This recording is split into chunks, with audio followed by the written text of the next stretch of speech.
What is going on? It's Alex coming back at you with another video, and today we're going to be going over the best and worst performances of rookies in the NFL. If you are new, feel free to like, comment, and subscribe. You guys know how to use YouTube. We're doing this every single week on top of a plethora of other series, so stay tuned for that, or go and watch the ones that are already up. But let's start off with the big winners, the stock up, or, well, for this case, they don't even need really stock, but you guys know what I'm saying, the winners. And we're starting out with our stars of the week. Starting out with Brock Bowers. He's arguably the best tight end in the NFL already, which is great. He right now leads the NFL in receiving yards, but not only that, he has been actually very underrated as a blocker, which I'm very proud of because that was something I really loved about his game. I thought that no one really highlighted that as an asset, and I think he's a very underrated blocker. 9 receptions on 9 targets for 98 yards, damn near a touchdown as well.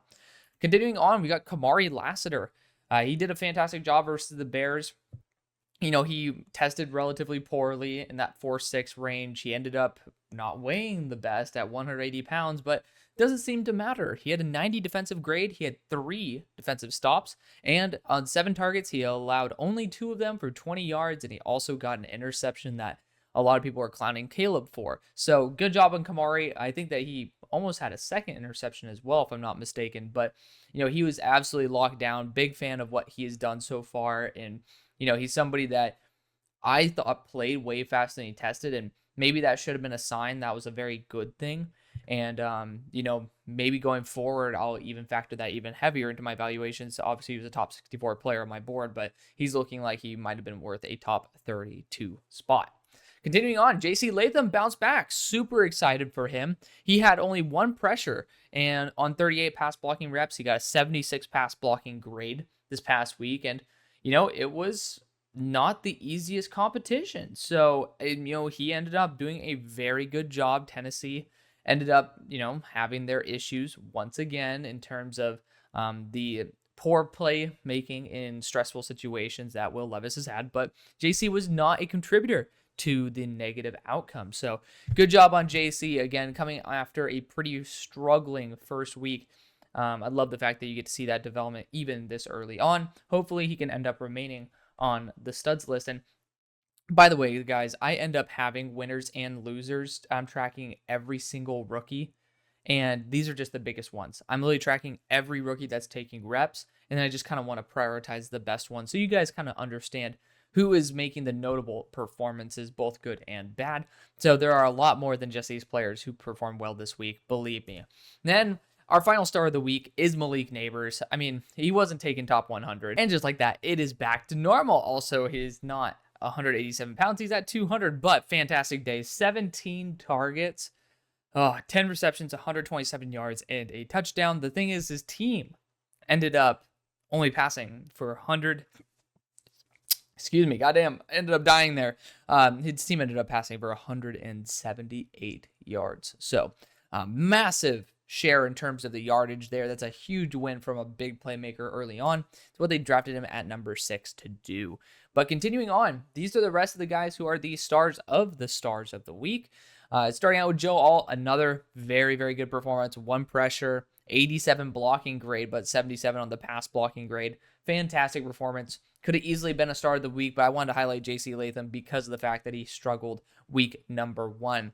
Braylon Allen did a solid job there for the Jets. On 7 carries, he had 33 yards and a touchdown. Will say he did not end up making a missed tackle, but, you know, he didn't make anybody miss. But at the end of the day, got that touchdown and actually did a pretty damn good job, damn near 5 yards to carry. Javon Bullard is next. He had a 78 defensive grade, 1 target, 0 receptions allowed, and a pass breakup. Good job for him. Kool-Aid McKinstry, like the New Orleans Saints needed to hit on another corner, but they ended up doing so. 77 defensive grade, 2 defensive stops, 7 targets, 6 receptions allowed, but only 30 yards allowed, and he ended up getting a pass breakup. Very consistent. I mean, pretty much you can tell 5 yards per reception means jack. So good job on him, doing a fantastic job there. Tali Fawaga, this is kind of more so rectifying the fact that I forgot to mention him last week, but he ended up allowing 0 pressures again, only a 65 pass blocking grade. Not necessarily the best, which means that there was a little bit more inconsistency to his game. But week number 1, it also kind of wraps him into it because I didn't really give him enough of a shout there. He's allowed 0 pressures so far. I was already getting ready to go into mock draft mode. Forgot to talk about Andrew Phillips. He's back on this list.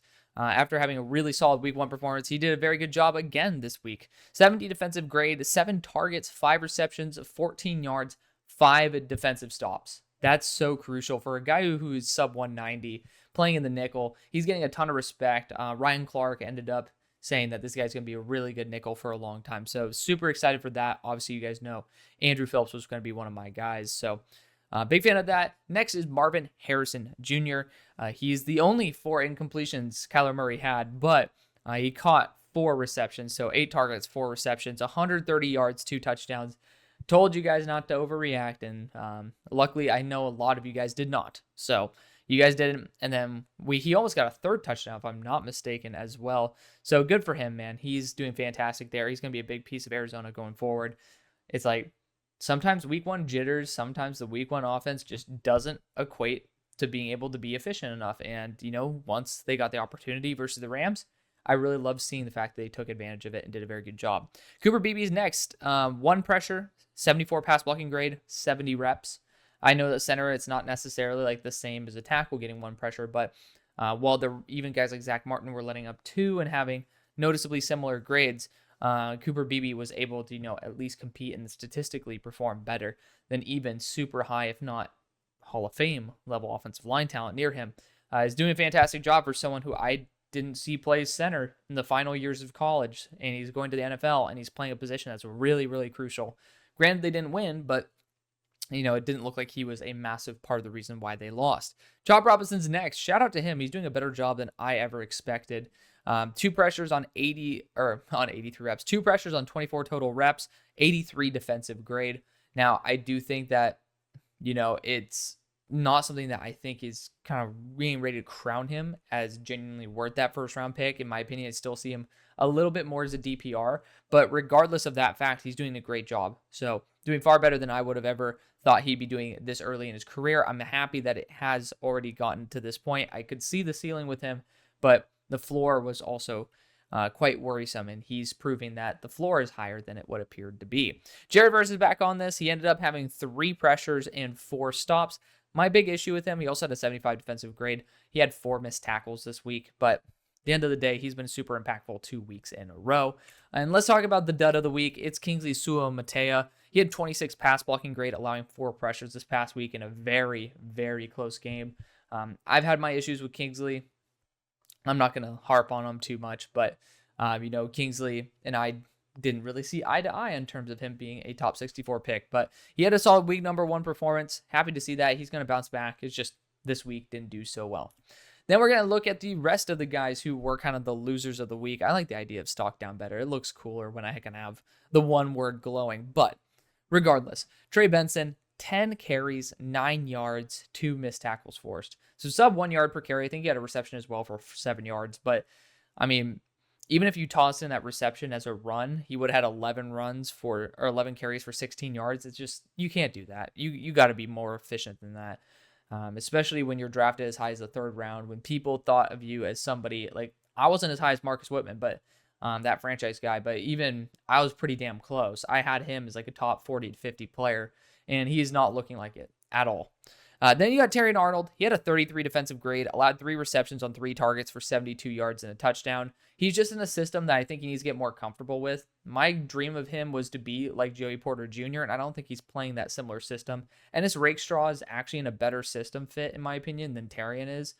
In my dream world, I wish the Eagles and the Lions swap players, because I think that Terrion would do better on Philly and Quinion would do better on the Lions, but that's an alternate universe episode where maybe we could talk about that another time. He's going to bounce back. He's going to be great, but again, I think there's going to be some growing pains more than what you'd like to see. Dom Pooney is next. Dominic Pooney ended up having a fantastic week 1. This is far from saying he's a bust. Don't worry. It's just, again, highlighting the week's performances, and over time, we'll see who stacks up the most wins and the most losses. And over time, these guys will end up leveling it out. But 45 pass blocking reps, and then 45 reps, 3 pressures, Or yeah, 45 pass blocking reps. There we go. 3 pressures and 49 pass blocking grade, or 49 blocking grade. Just not necessarily great. Bottom line, just having those struggles, and it's okay. It happens. But when San Francisco does end up losing, again, just talking about how Cooper Beebe, on the other hand, even though the Cowboys lost, he was only responsible for 1 pressure, had a 74 blocking grade, which was far more consistent.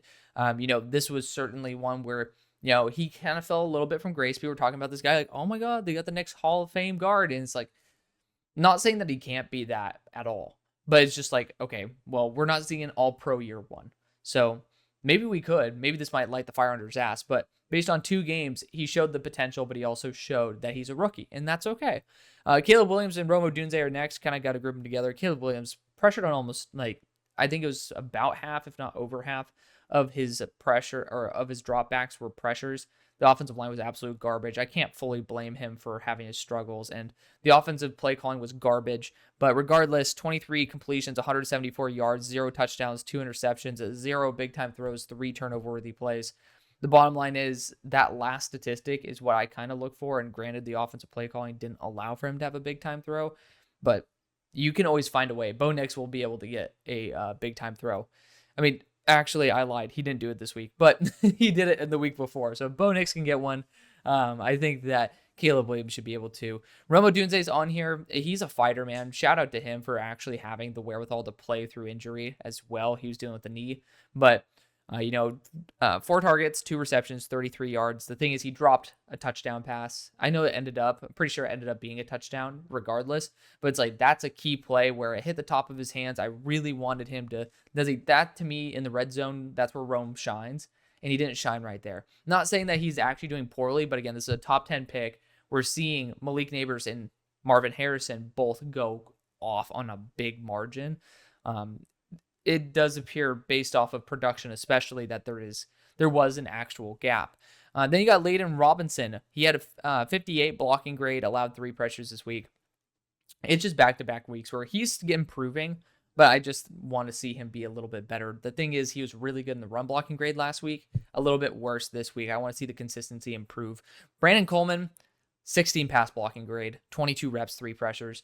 I was telling you guys, I think Brandon Coleman could be a solid tackle, but it would need to take multiple years. He's way too far away, and it's true. He's really far away, and he didn't even perform well last week, if I'm not mistaken, either. So, somebody that is emphasizing the need for offensive tackle for the Commanders ASAP.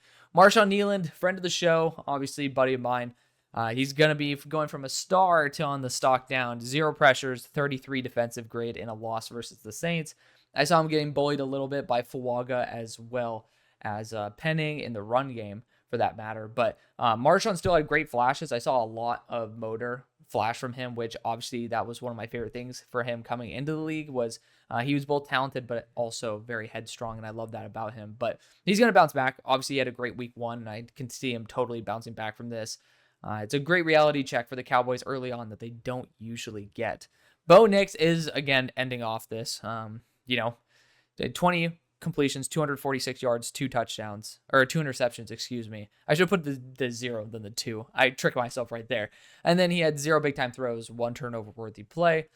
Just bottom line, I watched that whole game as well, and Nix he's still growing. I finally saw him start to open up a little bit, but it's so weird. He was someone who was very, very, very pinpoint at Oregon, and I just don't know. Maybe it's the ball size. Pause, but I mean, I don't know. I've held a college ball versus an NFL ball. I prefer throwing an NFL ball personally, but I don't know. Maybe some guys just don't transfer in terms of their comfortability, and I think it will change in time. But people are hitting the panic button saying Bo Nix is absolute cheeks and he's never going to be in the NFL. His performance has been cheeks, but I think I'm going to hold out a little bit longer for him. But that's going to be the video. Thank you so much for watching. Love you. See you on the far side. Peace.